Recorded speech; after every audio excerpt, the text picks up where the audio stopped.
Бодо Шифер Еуропада, ақш-та және Австралияда танымал қаржылық кеңесші, жазушы және бизнесмен. Уақытты басқару және қаржылық менеджмент бойынша маманданған. Өз отаны Германияда Шифер қаржылық Моцарт деп аталды және оның кітаптары көптеген адамдар үшін оқулық болды. Біздің қоғамда ара-тұра қаржылық қиындықтарға тап болмайтындар аз емес. Белгілі бір соманы өте қажет ететін жағдайлар сирек болса да, көңілсіздік пен дәрменсіздік сезімі ұзақ уақыт сақталады. Бодо Шифер ақша беретін еркіндікке кез келген адам қол жеткізе алатынын өз өмірімен дәлелдеді. Сіз бақытты қалай елестететініңізді білмейміз, бірақ адамдардың көпшілігіне тән критерийлер бар. Егер сіз отбасыңызды абыроймен асырай алсаңыз, сүйікті ісіңізбен айналыссаңыз, балаларыңызға жақсы білім беріп, ата-анаңызға бейбіт қарттықты қамтамасыз ете алсаңыз, өзіңізді берекелі адам ретінде сезінуге негіз бар. Әркім мүмкін болатын және қол жеткізуге болатын нәрселердің шекарасын анықтай отырып, өз өмірін өзі басқарады. Бодо Шифер, белгілі қаржылық кеңесші, уақытты басқару бойынша сарапшы, жазушы және бизнесмен. Оның талантының жанкүйерлері Шиферді қаржылық Моцарт деп атайды. Оның әйгілі сөзінен кейін ноталарды бәрі біледі, бірақ оларды біріктіру үшін сіз данышпан болуыңыз керек. Тамаша музыка. Оның семинарлары мен кітаптары көптеген табысты іскер адамдар үшін іс-әрекетке нұсқаулық болды. Миллиардер Бодо Шифер Еуропадағы бір қаржылық кеңесші болып саналады. Болашақ миллионердің қиын жолы. Алғашқы балалардың бірі. Бодоның естеліктері жұмысшыға баруымен байланысты. Әкесінің кеңсесі. 6 жасар бала абайсызда жеке адамдарға тегін кеңес беретін заңгер әкесінің кеңесіне түсіп қалды. Күні бойы оған ақша жоқ деген бір сөзді естуге тура келді. Содан кейін немесе сәл кейінірек Бодо 30 жасында миллионер болуды шешті. Шифер 13 жаста болғанда оның әкесі қайтыс болды. 16 жасында жас жігіт Калифорнияға білімі жоқ және қалталары бос дерлік кетіп қалды. Бірақ ол ақша үнемдегісі келмеді.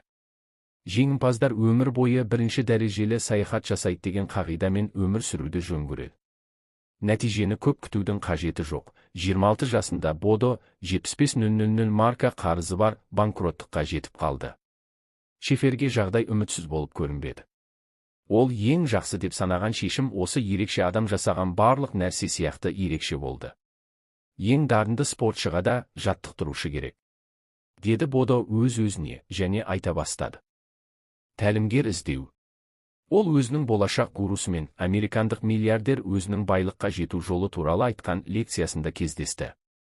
Бұл кісінің $1000 да жоқ мұнай компаниясын құрып, 8 жылдан кейін $800 миллион табыс тапқаны туралы әңгіме өршіл Шиферді бейжай қалдыра алмады. Американдық ең батыл жобаларды басқа адамдардың қолдауымен жүзеге асыруға болатыны туралы идеяны өте сенімді түрде ұсынды.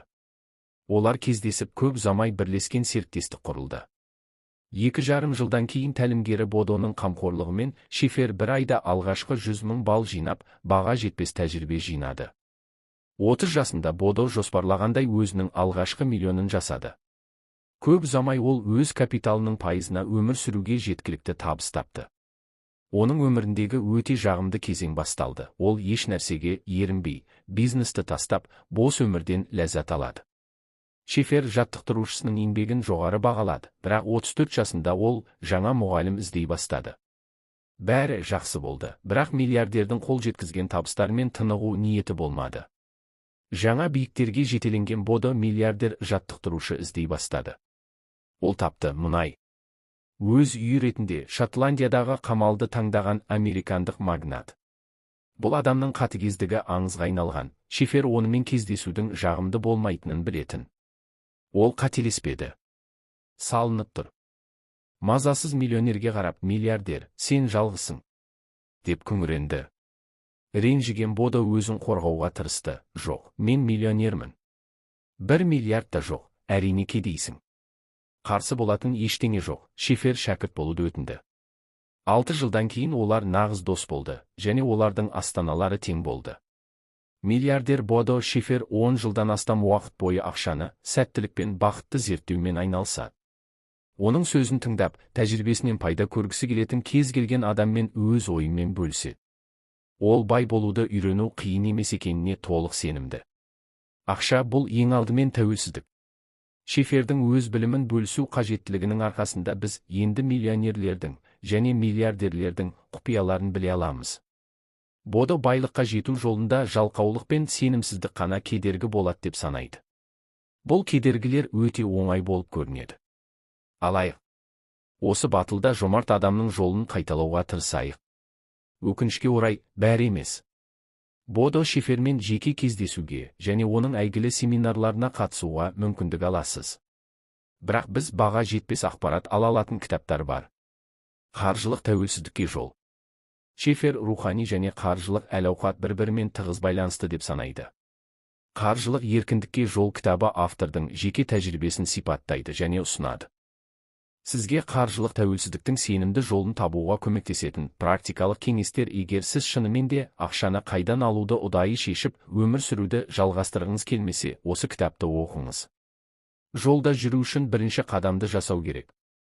Бодо Шифер өте күрделі және құрғақ экономикалық категорияларды кітапты философиялық деп атауға болатындай етіп бере алды. Ақша немесе ақшаның авс.